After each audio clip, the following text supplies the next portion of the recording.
Барлығыңызға сәлем. Бүгін біз таңғы ас дайындаймыз. Бұл өте оңай, әрі тез дайындалатын таңғы ас. Ол үшін бізге небәрі 2 ингредиент қажет. 2 помидор және ең бірінші помидорымыздың қабығын аршып аламыз.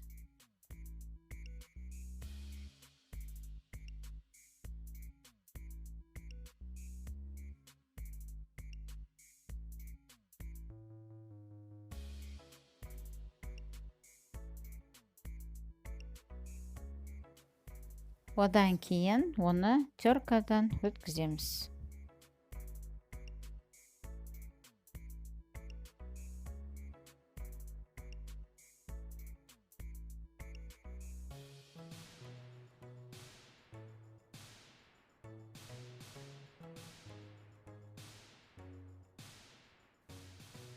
Табаны отқа қоямыз.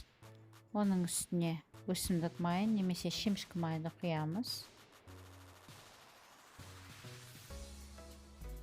Май қызғаннан кейін жұмыртқаларымызды жарып аламыз.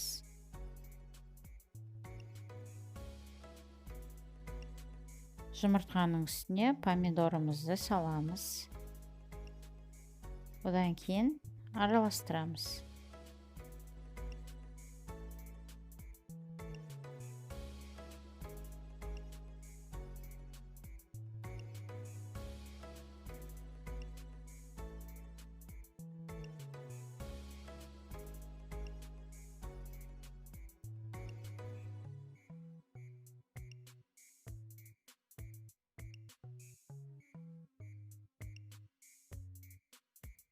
Қоспаны 2-3 минут араластырғаннан кейін оның үстіне тұз саламыз және қара бұрыш саламыз. Қара бұрыштың мөлшері көптеу болғаны жақсы.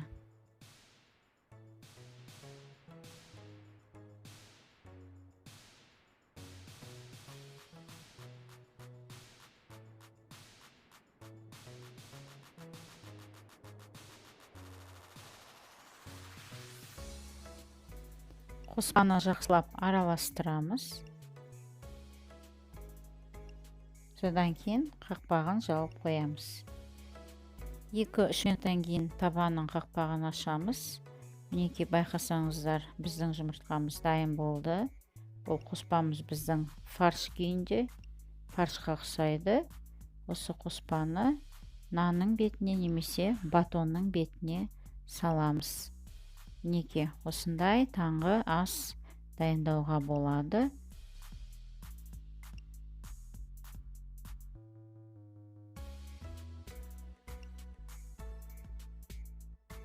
Бұл өте жеңіл және оңай дайындалатын таңғы астың түрі. Назарларыңызға рахмет, сау болыңыздар, лайк басуды ұмытпаңыздар.